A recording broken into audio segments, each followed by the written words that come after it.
अस्सलाम वालेकुम। अच्छा, हम लोग स्टार्ट करने लगे हैं पी ड्रग से। पी ड्रग का क्या मतलब होता है? पी ड्रग का मतलब होता है जी पर्सनल ड्रग। ठीक है, पर्सनल ड्रग।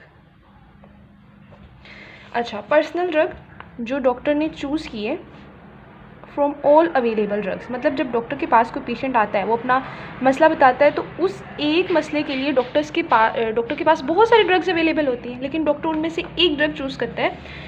अब वो कैसे चूज़ करते हैं वो सारा प्रोसीजर हम देखेंगे, लेकिन उस ड्रग को जो चूज़ की जाती है उसको हम कहते हैं पी ड्रग, पर्सनल ड्रग। ठीक है, अब डॉक्टर ये जो ड्रग चूज़ करता है ये बेस कर रही होती है उसकी चॉइस, क्योंकि उससे नॉलेज होता है। ठीक है, नॉलेज पे बेस कर रही होती है। अब हर कोई तो चूज़ नहीं कर सकता, डॉक्टर ही चूज़ करेगा क्योंकि उसको नॉलेज है। अब नॉलेज उसको ड्रग का भी है, ठीक है, नॉलेज ऑफ ड्रग, जो ड्रग उसने देनी है इस ड्रग का भी नॉलेज है उसको पेशेंट की डिजीज़ का भी सारा नॉलेज है, उसको कॉस्ट भी पता है कि ये ड्रग जो मैं दे रहा हूँ इसकी कॉस्ट क्या पेशेंट अफोर्ड कर सकता है, और एंड पर ये भी कि उसको अवेलेबिलिटी का भी पता है कि क्या ये हमारे कंट्री में अवेलेबल है। ठीक है, अवेलेबिलिटी ऑफ ड्रग का भी पता है। तो ये 3 से 4 फैक्टर्स है जिनको देखते हुए डॉक्टर क्या करता है कि वो पी ड्रग चूज़ करता है, अपनी पर्सनल ड्रग। ठीक है, जो उसने पेशेंट को देनी है। अच्छा, जब हम कहते हैं ना पी ड्रग, तो सिर्फ ये नहीं होता कि डॉक्टर कह देता है कि ये ड्रग है, ये आपने लेनी है। नहीं, वो उस ड्रग का तो बताता ही है, ड्रग नेम तो वो बताता है, साथ और भी चीज़ें बतानी होती हैं। डोजेज फॉर्म कि किस फॉर्म में लेनी है ये ड्रग। ठीक है, इसके अलावा डोजेज शेड्यूल डॉक्टर बताता है ना कि आपने सुबह शाम लेनी है, या आपने दिन में 3 दफ़ा लेनी है, खाने से पहले लेनी है, खाने के बाद, जिस तरह से भी। और हो सके तो ड्यूरेशन ऑफ ट्रीटमेंट भी बताता है कि कब तक लेनी है। जैसे टीबी वाले पेशेंट को हम बताएंगे कि भाई आपने 9 माह तक खानी है या 6 माह तक खानी है, जिस तरह से भी हो। तो पी ड्रग में नाम भी बताना है, उसके अलावा ये सब कुछ भी साथ मेंशन करना होता है। ठीक है, अब एक और इम्पोर्टेंट पॉइंट है वो ये कि पी ड्रग जो है वो वेरी करती है कंट्री टू कंट्री। ये नहीं है कि अब एक पेशेंट यहाँ पर है उसी डिजीज़ का, तो उसके लिए आपकी पी ड्रग जो है यूएस में भी वही पी ड्रग होगी। नहीं, क्यों? अवेलेबिलिटी की वजह से, कॉस्ट की वजह से। ठीक है, अब यहाँ पर जो ड्रग अवेलेबल है हो सकता है वो यूएस में अवेलेबल ना हो, जो यूएस में भी अवेलेबल है वो यहाँ ना हो, तो कंट्री टू कंट्री वेरी करती है पी ड्रग। ठीक है, अच्छा, उसके बाद आ जाता है कि आइडिया यूनिवर्सल है। मतलब डॉक्टर चाहे यहाँ बैठकर ड्रग चूज़ कर रहा है या यूएस में बैठ के चूज़ कर रहा है, उसका आइडिया यही है, आइडिया यूनिवर्सल। आइडिया क्या है? एक तो इफेक्टिव ट्रीटमेंट मैंने देना है पेशेंट को, दूसरा मैंने सूटेबल देना है, जो पेशेंट के लिए सूटेबल हो। जिस तरह से कुछ पेशेंट एलर्जिक होते हैं कुछ ड्रग्स के लिए, तो चाहे वो ड्रग्स कितनी ही अच्छी हो उनकी डिजीज़ के लिए, हम उन्हें नहीं दे सकते क्योंकि वो सूटेबल नहीं है। थर्ड चीज़, वो ड्रग सेफ़ हो, उसके एडवर्स इफेक्ट इतने ज़्यादा ना हो। फोर्थ चीज़ कि वो इकोनॉमिकली भी पेशेंट अफोर्ड कर सके। ठीक है, तो ये 4-5 चीज़ें देखी जाती हैं, ये आइडिया यूज़ किया जाता है पी ड्रग के लिए। ठीक है, अब हम देखने लगे हैं जी स्टेप्स को। ये जो स्टेप्स हैं ये बहुत इंपॉर्टेंट है, और इन्हीं स्टेप्स की मदद से आप लोगों ने नॉन ऑब्जर्व जो स्टेशन है उनको सोल्व करना है। अब हम देखने लगे कि how to choose a P drug. जब आपको एक सिनेरियो बता दिया जाएगा कि ये पेशेंट आपके पास ये इसका मसला है, अब इसकी पी ड्रग बताएं, तो आपने कैसे चूज़ करनी है, उसके कुछ स्टेप्स होते हैं, 1 बाय 1 हम देखेंगे। सबसे पहला स्टेप ये है कि आपने स्पेसिफिक उसका डायग्नोसिस बना लेना है। उन्होंने आपको सारी साइन एंड सिम्टम्स बताई हुई होंगी, डायग्नोसिस नहीं बताया होगा, आपने डायग्नोसिस बना लेना है। ठीक है, कि अच्छा ये मसला है इस पेशेंट के साथ। ठीक है, ज़्यादा डिटेल नहीं करूँगी ना मैं, सिर्फ मेन चीज़ें देखेंगे। सेकेंड आपने चीज़ क्या करनी है, डायग्नोसिस के बाद आपने क्या करना है, आपने स्पेसिफिक थेराप्यूटिक ऑब्जेक्टिव्स अपने देखने हैं कि आपको पता चल गया इस पेशेंट को ये मसला है, अब आगे आपका ऑब्जेक्टिव क्या है, आप क्या चाहते हो। जस्ट लाइक कि आप कुछ चीज़ अगर पेशेंट हाइपरटेंसिव है तो आप चाहोगे कि इसका बीपी कम करना है, अगर पेशेंट को पेन है तो आप चाहोगे कि इसकी पेन जो है वो रिलीव करनी है। ठीक है, अगर पेशेंट जो है उसको कोई इन्फेक्शियस डिजीज़ है तो आप उसको क्योर करोगे या उसको प्रिवेंट करोगे कि ये स्प्रेड ना हो। तो इस तरह से आपके डिफरेंट ऑब्जेक्टिव्स होते हैं। डायग्नोसिस बनाने के बाद उस डिजीज़ के हिसाब से वो आपने डिटरमाइन करने हैं ऑब्जेक्टिव आपका क्या है। थर्ड आपने देखना है कि अफेक्टिव ग्रुप्स कौन से हैं। अब हमारे पास एक डायग्नोसिस के लिए मोर देन 1 ग्रुप्स इफेक्टिव होते हैं। जैसे अगर आसान सी एग्जाम्पल दूंगी कि अगर आपके पास पेशेंट आया है किसी स्ट्रेप्टोकोकाइक इन्फेक्शन से, किसी भी ग्राम पॉजिटिव कोकाइक इन्फेक्शन से, अब आप उसको पेनिसिलिन भी दे सकते हो। ठीक है, क्योंकि वो भी इफेक्टिव्स होती हैं। आप पेनिसिलिन के अलावा उसको सेफ्लोस्पोरिन्स भी दे सकते हो, वो भी इफेक्टिव्स होती हैं।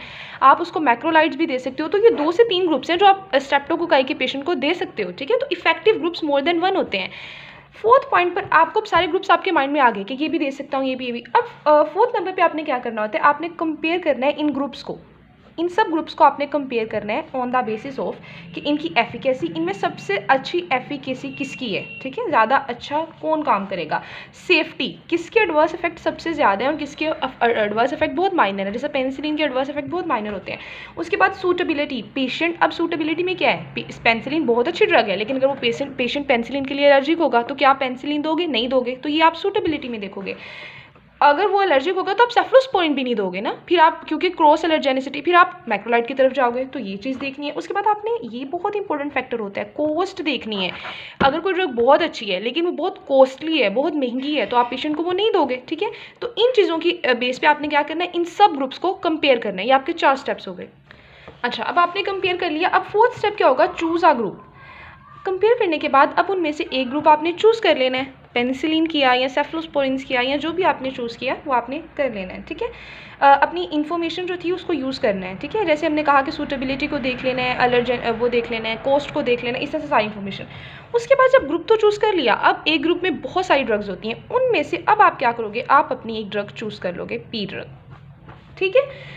1 ड्रग, इसमें आप इस स्टेप में आपने क्या करना होता है, सिलेक्ट करनी होती है 1 ड्रग। तो ये 6 स्टेप्स होते हैं, ठीक है। सबसे पहले क्या करना होता है, डायग्नोसिस बना लो, फिर अपने थेराप्यूटिक ऑब्जेक्टिव्स देखो, फिर डिफरेंट ग्रुप्स देखो जो आप दे सकती हो, उन ग्रुप्स को कंपेयर करो, उनमें से एक ग्रुप को चूज़ कर लो, उस ग्रुप में से एक ड्रग को चूज़ कर लो। ये आपकी पी ड्रग होगी। लेकिन जिस तरह मैंने बताया था कि सिर्फ ड्रग का नाम नहीं बता देना, लेट्स सपोज आपने ये नहीं कह देना कि पेनिसिलिन में से मैंने चूज़ कर लिया, आपने अमोक्सिसिलिन लेनी है, नहीं, आपने उसके साथ ये भी बताना है कि इस ड्रग का जो है वो डोजेज फॉर्म क्या होगी, ठीक है। इसका डोजेज स्केड्यूल क्या होगा, किस टाइम लेनी है, कैसे लेनी है, ठीक है। और ये भी बता देना है कि अगर इससे रिलेटेड कोई एडवर्स इफेक्ट आ सकते हैं वो भी बता देने, और हो सके तो ड्यूरेशन भी बता देना है कि आपको कहाँ तक लेनी पड़ेगी, ड्यूरेशन ऑफ ट्रीटमेंट। तो ये हमारा पी ड्रग हो गया। अब हम क्या करेंगे, हम एक एग्जांपल सॉल्व करेंगे जिससे आपको पता चलेगा कि आपने कैसे स्टेशन जो है वो उसको करना है सारा सॉल्व। उसके बाद आप खुद भी कुछ एग्जाम्पल सॉल्व कर लीजिएगा, आपका आराम से हो जाएगा। एग्जाम्पल हमारे पास ये है, लेट्स सपोज हमें क्वेश्चन आ गया, उन्होंने कहा कि 50 ईयर्स ओल्ड एक पेशेंट है, वो आपके पास आया है, उसको रिट्रोस्टर्नल पेन है, ठीक है। रिट्रोस्टर्नल उसको पेन है, और ये जो पेन है ऐसे फील होता है उसको जैसे हैवीनेस है उसकी, ठीक है, हैवीनेस है। और ये पेन, एक और पॉइंट उन्होंने बता दिया कि रेडिएट करती है उसके लेफ़्ट शोल्डर की तरफ, ठीक है, रेडिएट करती है लेफ़्ट शोल्डर और आर्म की तरफ। और एक और पॉइंट बता रहे हैं वो आपको कि जब ये पेन उसे तब होती है, स्पेशली जब वो क्लाइंबिंग कर रहा होता है स्टेयर्स, ठीक है, जब वो सीढ़ियाँ चढ़ रहा होता है, स्पेशली तब होती है ये पेन। और अगर वो रेस्ट करता है तो ये पेन रिलीव्ड हो जाती है। तो ये उन्होंने हमें पूरा सिनेरियो बता दिया। अच्छा, अब मुझे बताया फर्स्ट स्टेप क्या था। फर्स्ट स्टेप ये था कि हमने कोई ना कोई डायग्नोसिस बनाना था। अब इस स्टेप में हम क्या डायग्नोसिस बनाएंगे, हम डायग्नोसिस बनाएंगे कि ये पेशेंट जो है वो एंजाइना का हमें लगता है, ठीक है, स्टेबल एंजाइना है इस पेशेंट को, क्योंकि इसको जब ये रेस्ट करता है तो रिलीव हो जाती है पेन। और इसको पेन तभी होती है जब ये कोई एक्सरसाइज या मतलब जैसे हैवी एक्टिविटी करते हैं। उसके बाद डायग्नोसिस के बाद आपका सेकंड स्टेप क्या था कि आपने अपने थेराप्यूटिक ऑब्जेक्टिव्स देखने हैं। अब आप इस पेशेंट में क्या इसको ट्रीटमेंट देना चाहते हो, आपका क्या ऑब्जेक्टिव है कि इस पेशेंट में क्या ठीक करना है, इन ईजी वर्ड। तो आपका ऑब्जेक्टिव यहाँ पर ये है कि इसको या तो इसके हार्ट की कॉन्ट्रैक्टिलिटी कम कर दो ताकि ऑक्सीजन की डिमांड कम हो जाए, ठीक है, कॉन्ट्रैक्टिलिटी को कम कर दो, या आप ऐसे करो कि प्री लोड को और आफ्टर लोड को कम कर दो।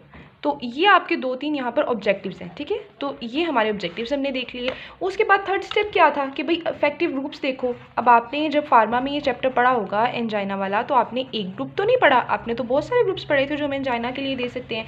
अब वो कौन कौन से थे, वो आपके पास बीटा ब्लॉकर्स भी थे, ठीक है, वो आपके पास कैल्शियम चैनल ब्लॉकर्स भी थे, आपको याद आ रहे होंगे ना, कैल्शियम चैनल ब्लॉकर्स भी थे, और नाइट्रेट्स भी थे जो कि बहुत इंपॉर्टेंट होते हैं एंजाइना के लिए, और 2-3 और भी थे। तो ये आपने सारे ग्रुप्स जो हैं वो देख लेने। उसके बाद फोर्थ स्टेप क्या होता है, फोर्थ स्टेप होता है कि कंपेयर करें। अब ये जो ग्रुप्स आपको सारे नज़र आ रहे हैं कि ये वाले हम दे सकते हैं, इनको कंपेयर करो।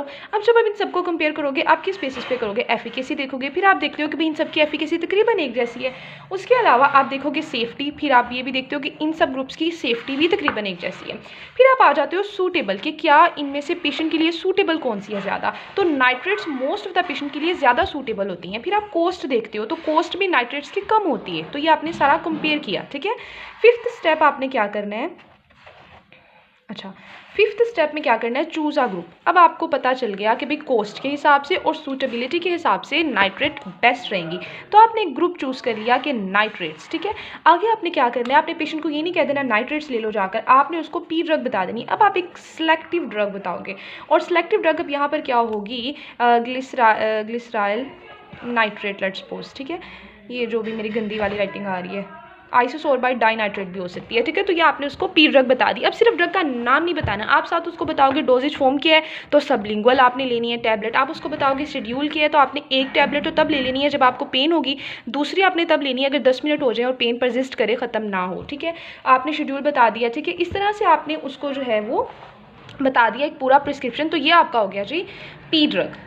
इसमें से आएंगे आपको 2 स्टेशन। अब आपने क्या करना है कि अच्छी वाली प्रैक्टिस कर लेनी है डिफरेंट एग्जांपल्स को सॉल्व करते हुए, तो आपका ये इजीली हो जाएगा इंशाल्लाह।